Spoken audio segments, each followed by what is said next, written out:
Everyone, welcome to full concept. मैं Lakshmi ma'am आपकी science teacher आ चुकी हूँ एक और 6 नंबर का चैप्टर लेके, जिसका नाम है केमिकल रिएक्शन एंड इक्वेशन। और इस चैप्टर को भी हम खत्म करेंगे सिर्फ 20 से 25 मिनट के अंदर। इसके अंदर सारे कॉन्सेप्ट होंगे, सारी इंपोर्टेंट रिएक्शंस होंगी और सारे इंपोर्टेंट क्वेश्चन भी मैं बता दूंगी कि आपको ये चीजें यहाँ से याद करनी है।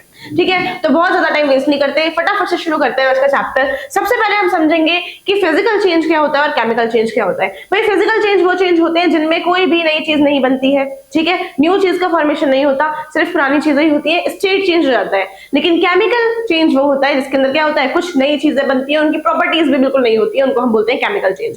इस चैप्टर में हम केमिकल रिएक्शन के बारे में बात करेंगे, हम फिजिकल चेंज के बारे में बात नहीं करेंगे। तो समझो केमिकल रिएक्शन क्या होती है, ऐसे प्रोसेस जिनमें न्यू सब्सटेंस का फॉर्मेशन हो जाए उनको हम क्या बोलते हैं, केमिकल रिएक्शन। अब समझो किसी भी केमिकल रिएक्शन के टाइम पे होता क्या है, रीअरेंजमेंट ऑफ आइटम हो जाता है। क्या होता है बेटा, रीअरेंजमेंट, यानी कि जिस तरीके से आइटम अरेंज थे पहले वो चेंज हो जाएगा, यानी कि जो न्यू चीज बनेगी उसकी जो प्रॉपर्टीज होंगी वो बिल्कुल डिफरेंट होंगी। अभी जैसे समझो भाई दो चीजें होती है किसी भी रिएक्शन के अंदर, एक होता है रिएक्टेंट और दूसरा होता है प्रोडक्ट। तो भाई जो रिएक्शन में पार्टिसिपेट करे उसको हम बोलते हैं रिएक्टेंट, यानी कि मान लो ए प्लस बी मिलके क्या बना रहा है, ए बी, तो ये रिएक्टेंट हो गए, और जो ए बी बना है वो क्या हो गया, प्रोडक्ट। तो दो चीजें होती है, जैसे कि इस रिएक्शन में देखो मैग्नीशियम और ऑक्सीजन मिले हैं तो ये दोनों क्या है, रिएक्टेंट, और क्या बन रहा है, मैग्नीशियम ऑक्साइड, तो ये क्या बेटा, प्रोडक्ट। अगली चीज समझते हैं, आपके पेपर में बार बार पूछा जाता है ये क्वेश्चन, क्या ये क्वेश्चन, कि जब भी आप मैग्नीशियम रिबन को बर्न करते हो तो उससे पहले उसको क्लीन क्यों करते हो। तो इसलिए क्लीन करते हो ताकि आप प्योर मैग्नीशियम को ही बर्न कर पाओ, उसके अलावा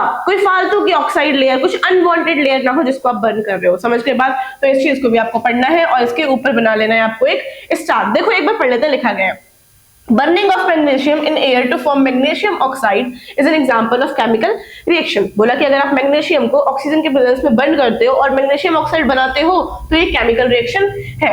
before burning in air, air में बर्न करने से पहले magnesium ribbon is clean. Magnesium ribbon को क्या करते हो, क्लीन करते हो, किससे, सैंड पेपर से करते हो। क्यों करते हो आप ऐसा, to remove the protective oxide, ताकि इसके ऊपर जो प्रोटेक्टिव लेयर चढ़ गई है ऑक्साइड की वो हट जाए और आपको प्योर मैग्नीशियम मिल जाए।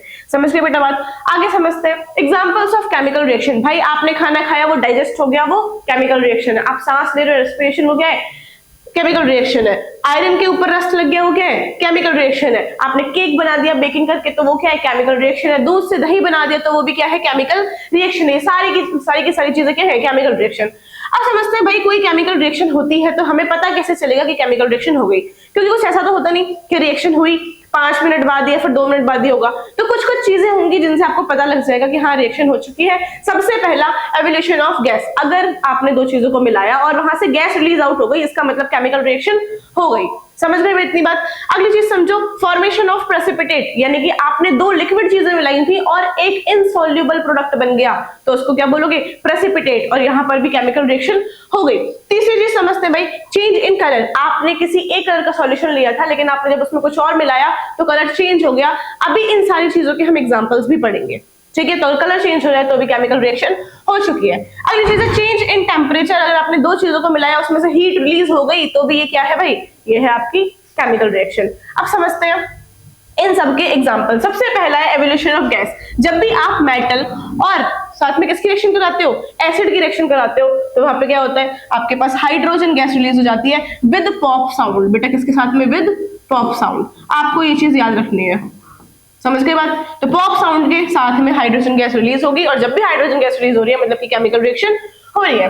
अगली चीज प्रेसिपिटेट, तो आपको इसमें वाला एग्जांपल याद रखना है। यहाँ पे आपने क्या लिया है, लेड नाइट्रेट। एक मिनट पेन चेंज करते हैं, ठीक है, और साथ में KI। तो यहाँ पे आपका लेड आयोडाइड एक येलो कलर का प्रेसिपिटेट बन रहा है, जिससे आपको पता चल रहा है केमिकल रिएक्शन हो गई। आपने यहाँ पे कॉपर सल्फेट का सॉल्यूशन लिया और इसमें एक आयरन नेल डाल दी, कील होती है, कील घर में यूज करते हो, वो डाल दी। तो ये जो कलर था ब्लू से किस में कन्वर्ट हो गया, ग्रीन में, क्योंकि यहाँ पे क्या बन गया, FeSO4 का सॉल्यूशन बन गया। समझ गए इतनी बात, ठीक है। तो ब्लू से ग्रीन में कन्वर्ट, यानी कि केमिकल रिएक्शन हो चुकी है। अब समझो चेंज इन टेम्परेचर। तो दो चीजें पढ़ेंगे हम इसके लिए, एक होता है एक्सोथर्मिक, एक होता है एंडोथर्मिक। भाई आपको क्या करना है, कॉपी में लिख लेना है, ऊपर वाली जो मार्जिन वाली जगह होती है उस पर।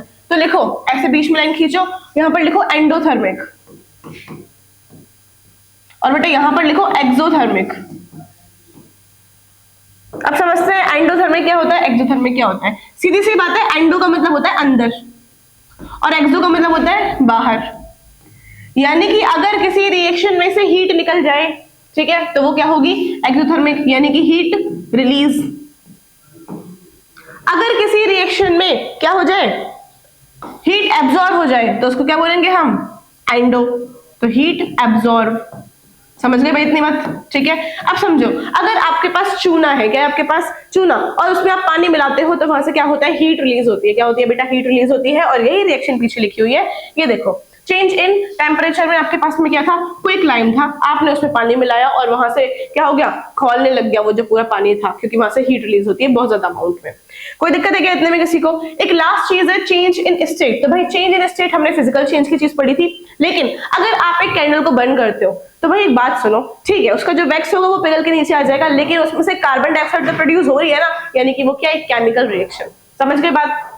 अगली चीज समझते हैं केमिकल इक्वेशन क्या होती है। भाई अगर आप केमिकल रिएक्शन को सिंबल्स के फॉर्म में लिखते हो तो आप उसी चीज को बोल देते हो केमिकल इक्वेशन। समझ गए बात? देखो कैसे, अगर मैंने बोलूं ये जो रिएक्शन लिखी हुई थी यहाँ पे देखो, zinc Zn, sulphuric acid, zinc sulphate, hydrogen, अगर मैं पूरे वर्ड्स लिखूंगी तो केमिकल रिएक्शन है, लेकिन अगर मैं इसी के सिंबल लिख दूं, जिंक के Zn, सल्फ्यूरिक एसिड H2SO4, तो ये क्या बन जाएगा बेटा, ये आपकी बन जाएगी केमिकल इक्वेशन। क्या कोई दिक्कत है किसी को? और ये चीज यहाँ पर लिखी हुई है। आगे बढ़ते हैं। Chemical reaction should be balance. Chemical reaction हमेशा क्या होनी चाहिए, बैलेंस होनी चाहिए। भाई केमिकल रिएक्शन अगर बैलेंस नहीं होगी तो फिर वो गलत रिएक्शन होगी। होता क्यों ऐसा? क्योंकि यहाँ पर एक लॉ फॉलो होता है जिसका नाम क्या है, law of conservation of mass. क्या बोलता है ये लॉ? ये बोलता है मास can neither be created nor be destroyed in a chemical reaction. या फिर हो सकता है क्या, law of conservation of energy, energy can neither be created nor be destroyed in a chemical reaction. अब समझो भाई यहाँ पे लिखा गया है chemical equation must be balance, हमेशा बैलेंस होनी चाहिए। क्यों? क्योंकि law of conservation of mass लगता है यहाँ पे। क्या लगता है? Law of conservation of mass, यानी कि जितना रिएक्टेंट आपने लिया है उतना ही प्रोडक्ट बनेगा, उससे ज्यादा उससे कम नहीं बनेगा। समझ गए इतनी बात? ठीक है, तो यहाँ पे लिखा है state that mass can neither be created, ना तो आप उसको बना सकते हो ना ही आप उसको डिस्ट्रॉय कर सकते हो किसी भी केमिकल रिएक्शन के अंदर। जो टोटल मास होगा रिएक्टेंट का वो बराबर होगा किसके, टोटल मास ऑफ प्रोडक्ट के। ठीक है, अब समझो टाइप्स ऑफ केमिकल रिएक्शन। तो भाई कितने टाइप की होती है? सबसे पहली होती है कॉम्बिनेशन रिएक्शन। क्या होती है बेटा? सबसे पहली कॉम्बिनेशन रिएक्शन। अगली होती है बेटा डीकंपोजिशन रिएक्शन, उसके बाद में होती है displacement reaction, double displacement reaction and redox reaction. ये 5 रिएक्शन हम पढ़ेंगे। ठीक है, अब समझो जो कॉम्बिनेशन रिएक्शन होती है उसको आप सिंथेसिस रिएक्शन भी बोलते हो। बेटा कभी कभी पेपर में ना वो कॉम्बिनेशन की जगह पे सिंथेसिस दे देते हैं, तो कंफ्यूज मत होना, इसलिए मैंने यहाँ पे ये चीज लिख दिया है। ठीक है, अगर आपके पास 2 रिएक्टेंट है उनको मिला के एक प्रोडक्ट बन जाए तो वो कॉम्बिनेशन है। अगर आपके पास में एक रिएक्टेंट है वो टूट के 2 प्रोडक्ट बना दे तो वो क्या है, डीकंपोजिशन। अगर आपके पास में देखो क्या है,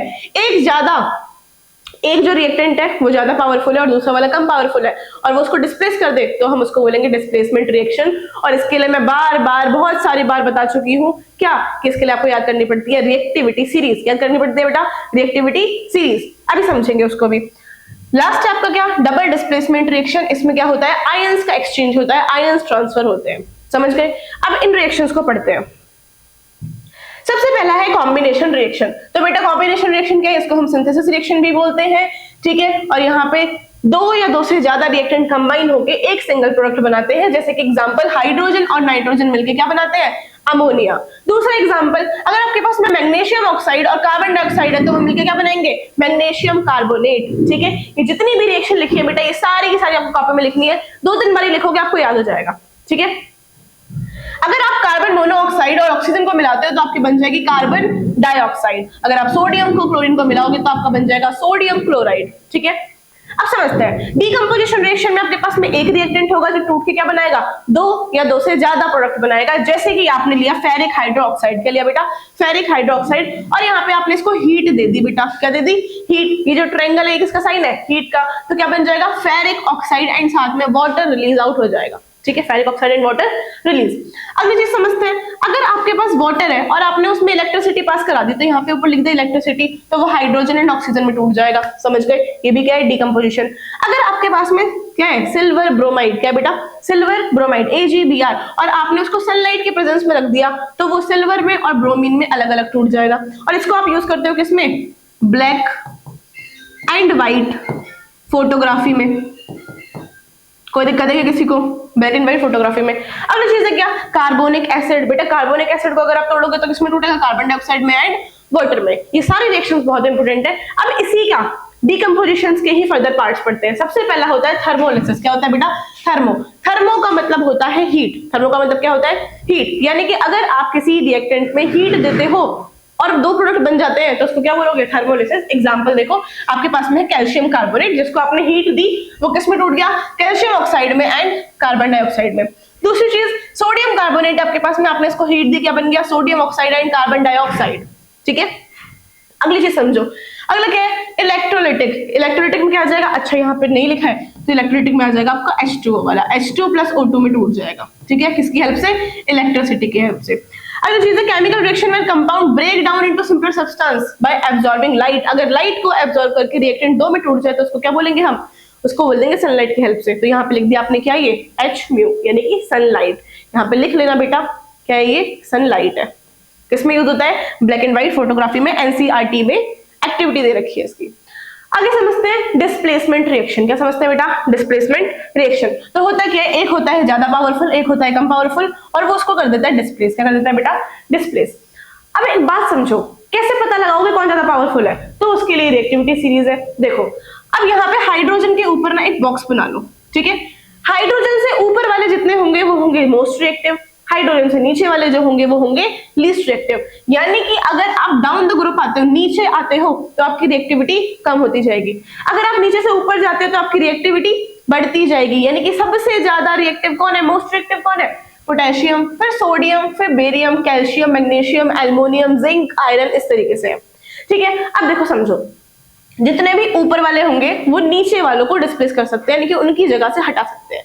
जैसे कि एक रिएक्शन में देखो, यहाँ पे लिखा हुआ है CuSO4। क्या लिखा है बेटा? CuSO4, और लिखा हुआ है Fe।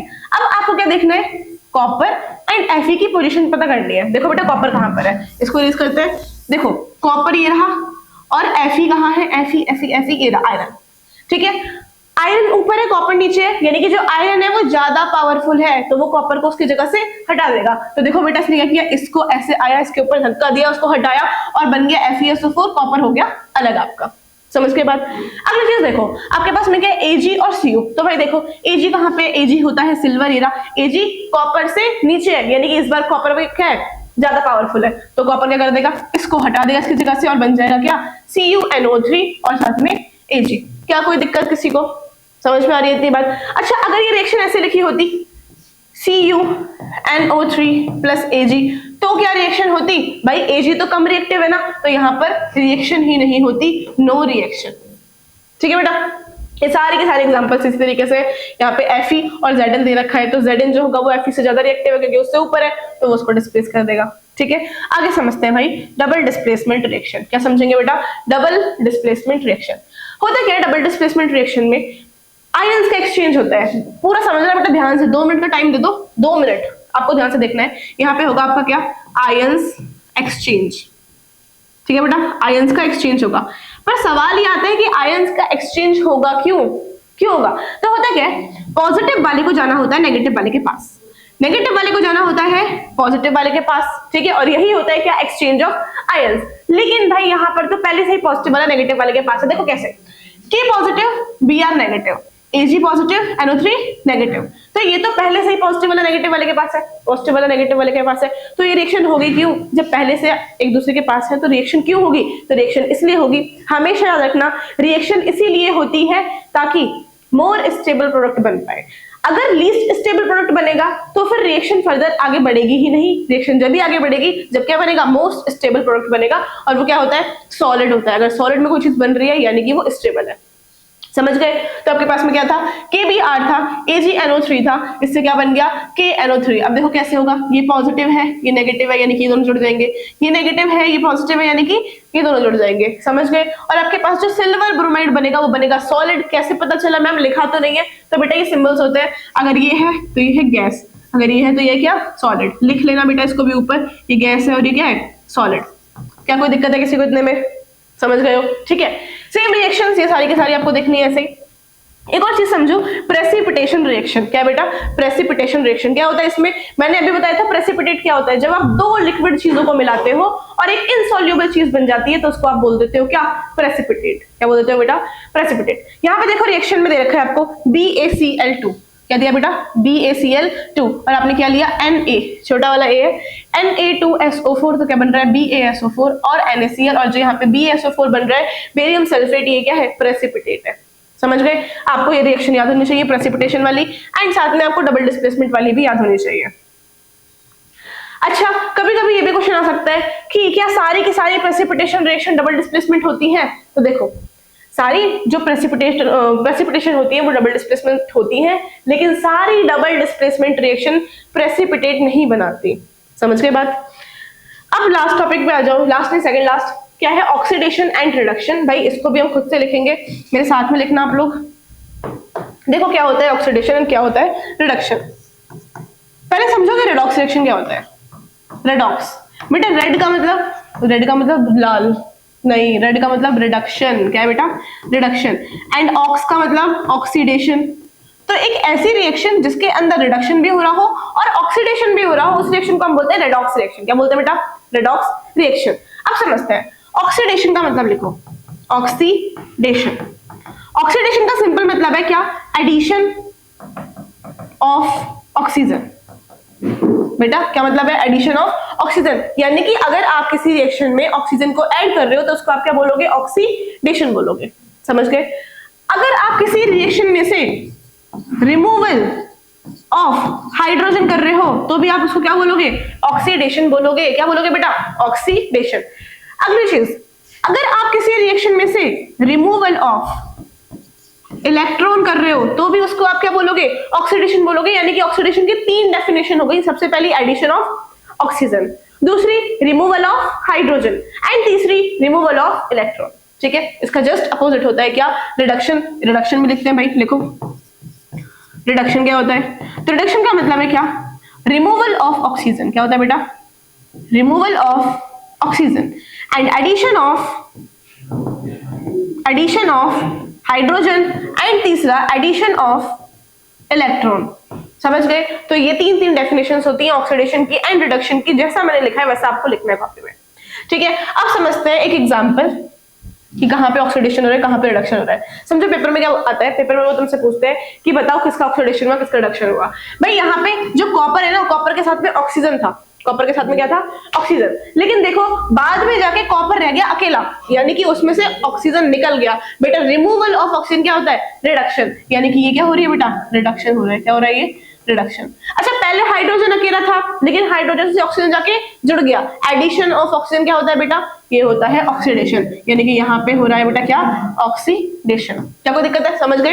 अगला एक एग्जांपल समझते हैं। देखो यहाँ पे Fe3O4 था, ठीक है, यानी कि Fe के साथ में ऑक्सीजन था, लेकिन बाद में Fe रह गया अकेला, यानी कि ऑक्सीजन उसको छोड़ के चला गया। रिमूवल ऑफ ऑक्सीजन क्या होता है बेटा, रिडक्शन। क्या होता है, रिडक्शन। अच्छा समझो, हाइड्रोजन पहले अकेला था लेकिन फिर हाइड्रोजन के साथ में कौन आ गया, ऑक्सीजन। तो क्या हो गया यहाँ पे, ऑक्सीडेशन। क्या कोई दिक्कत है भाई किसी को भी, समझ गए। आगे बढ़ते हैं। अब है oxidising agent and reducing agent. देखो भाई सबसे पहली बात ये समझो कि जो एजेंट्स होते हैं वो अपने लिए कभी काम नहीं करते, एजेंट करते हैं दूसरे लोगों के लिए काम। ठीक है, तो भाई एजेंट जो होते हैं ऑक्सीडाइजिंग एजेंट, वो दूसरों को कर देते हैं ऑक्सीडाइज और खुद हो जाते हैं रिड्यूस। ठीक है, दूसरों को ऑक्सीडाइज करेंगे और खुद हो जाएंगे रिड्यूस, उनको हम बोलेंगे ऑक्सीडाइजिंग एजेंट। जो दूसरों को कर देंगे रिड्यूस और खुद हो जाएंगे ऑक्सीडाइज, उनको हम बोलेंगे रिड्यूसिंग एजेंट। देखो यहाँ पर the substance that cause oxidation, ऐसे सब्सटेंस जो क्या कर दे, ऑक्सीडेशन कॉज कर दे बाय टेकिंग इलेक्ट्रॉन को लेके, उनको हम क्या बोलते हैं, ऑक्सीडाइजिंग एजेंट। और ऐसे एजेंट जो क्या कर दे, रिडक्शन कॉज कर दे, उनको हम क्या बोलेंगे, रिड्यूसिंग एजेंट। अब देखो होता क्या है, जिसका ऑक्सीडेशन होता है वो होता है रिड्यूसिंग एजेंट, ठीक है, और जिसका रिडक्शन होता है वो होता है ऑक्सीडाइजिंग एजेंट। इस लाइन को लिख लेना, समझ गए। जैसे कि देखो NH4 था, सॉरी NH3 था, ठीक है, क्या हो गया ये NO, यानी कि इसमें ऑक्सीजन जुड़ गया ना। जब इसमें ऑक्सीजन जुड़ा तो ये हो गया ऑक्सीडेशन, यानी कि ये है रिड्यूसिंग एजेंट। क्या ये, रिड्यूसिंग एजेंट। उल्टा हो जाता है बट आप देखो यहाँ पे ऑक्सीजन अकेला था, ऑक्सीजन के साथ में ये क्या हो गया, जुड़ गया हाइड्रोजन के साथ में, तो क्या हो गया यहाँ पे, रिडक्शन हो गया, यानी कि क्या है ये, ऑक्सीडाइजिंग एजेंट। आगे समझो last topic, corrosion and rancidity. बेटा आपको याद होना चाहिए, पेपर में आता है। देखो कोरोजन क्या होता है, रेंसिडिटी क्या होती है। कोरोजन का मतलब होता है सिंपल, किसी भी मेटल सरफेस का या फिर किसी भी चीज का क्या हो जाना, खराब हो जाना, किसी भी एसिड की वजह से, किसी भी बेस की वजह से, किसी भी चीज की वजह से, मॉइस्ट एयर की वजह से, उसको हम बोलते हैं कोरोजन। अब रस्टिंग एक टाइप का कोरोजन है। रस्टिंग में क्या होता है, आयरन के ऊपर एक ब्राउन कलर की कोटिंग चढ़ जाती है, ठीक है। जब आप उसको कहाँ रखते हो, मॉइस्चर में रख देते हो, छत पे छोड़ देते हो, तो उसके ऊपर एक कोटिंग बन जाती है, उसको आप क्या बोलते हो, रस्टिंग बोलते हो, ठीक है। इसको सही कैसे कर सकते हो, तो आप उसके ऊपर एक कोटिंग कर सकते हो, पेंट कर सकते हो, ऑयलिंग कर सकते हो, ग्रीसिंग कर सकते हो एंड गैल्वेनाइजेशन कर सकते हो। ये सब कुछ मैं आपको पढ़ा चुकी हूँ मेटल एंड नॉन मेटल में। अगली चीज है रेंसिडिटी।